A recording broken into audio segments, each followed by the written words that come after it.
Kanu must not die in detention. IPOB warns DSS Justice Nyako as pro-Biafra agitators health worsen. The group reiterated that Kanu had not been convicted and as such should not be tortured with the solitary cells as stipulated under Section 2 of the Anti-Torture Act of 2017, which offense attracts 25 years imprisonment upon conviction. The indigenous people of Biafra has accused Justice Binta Nyako of the Federal High Court for conspiring with the Department of State Service to put its leader Nnamdi Kanu in a solitary confinement.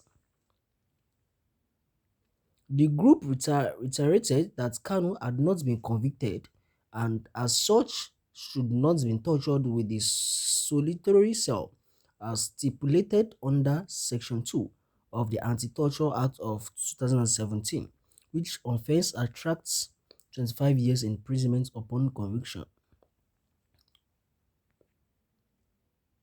According to the group, Nyako has the judicial power to prevail upon the secret police to stop violating Kanu's human rights and had decided to turn a blind eye.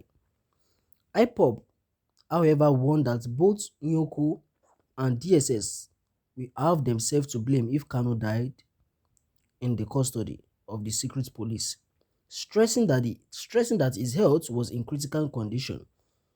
In a statement by the Media and Publicity Secretary of the group, Ima Powerful, on Wednesday, IPOB said, "Will the global family of the indigenous people of Biafra, Abai, led by our great and indefatigable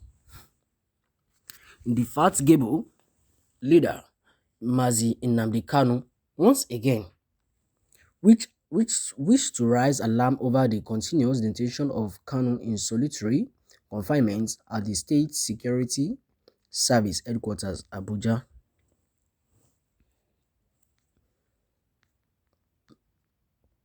We have seen that the preceding judge handling this case, Honorable Justice Binta Nyako, is an accomplice to the suffering of an innocent man who committed no crime known to law in Nigeria and the world. Binta Nyako refused to ensure that DSS uplink the respect and fundamental rights of Kanu as exactly provided. We are watching her and DSS. If anything untoward happens to Kanu in DSS custody, they will regret his rendition from Kenya to Nigeria.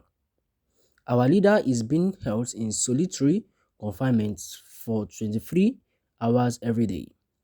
We raise the alarm again to the public to tell the world and Justice Binta Nyako is giving a blind eye to the impunity of the DSS against our leader.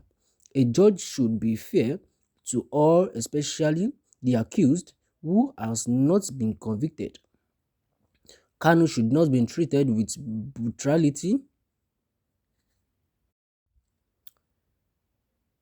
A judge should be fair to all, especially the accused who has not been convicted. Kanu should not be treated with brutality simply because he is an Igbo. The fact that all orders may be made by the court precedents over the Justice Binta Nyako about the welfare and management of Mazi Nnamdi Kanu at the DSS. The gun were all floated by the detaining authority and DSS without being reprimanded or committed for contempt by the preceding judge. Binta Nyako exposed herself to the world that she is serving the interest of Fulani and not the interest of Nigeria. This has further exposed her vulnerability and base in this matter.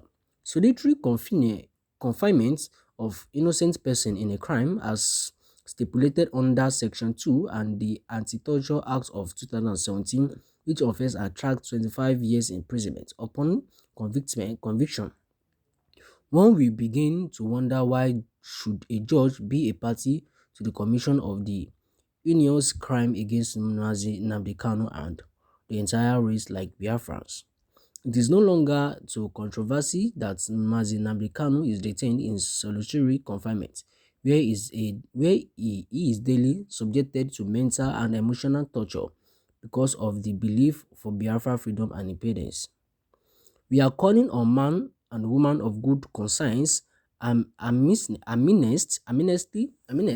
international human rights watch in society and reputable human rights organizations across the globe to preview on Nigeria government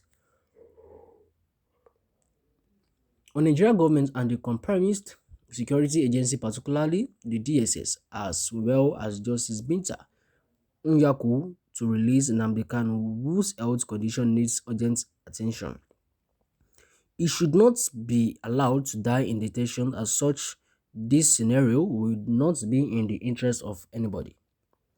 My dear listener, we've come to the end of today's news, and I think you understand what this news was actually talking about, which was actually telling us that Nnamdi Kanu must not die.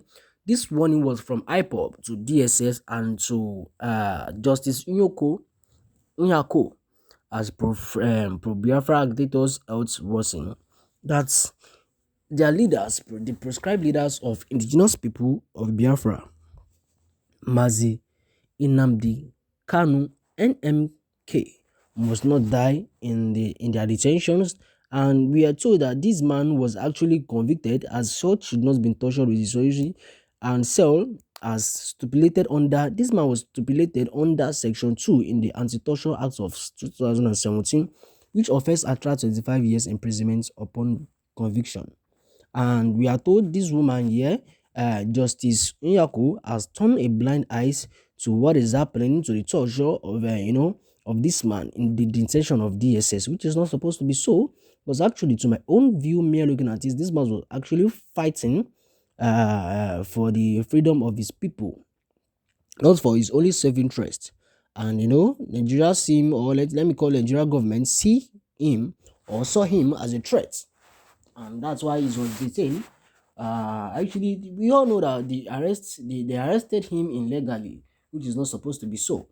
Well, my dear listener, we've come to the end of today's news. I would like to move down to the comment section. Just take a one comment, and then I'll call it a day. Seek justice from tyrannical governments, not with your heart in your hands, but with a rifle in your first only. The IPOP can release our incorruptible leader, Onyedu Mazi Nnamdi Kanu, through a violent resolution. Hashtag resolution now.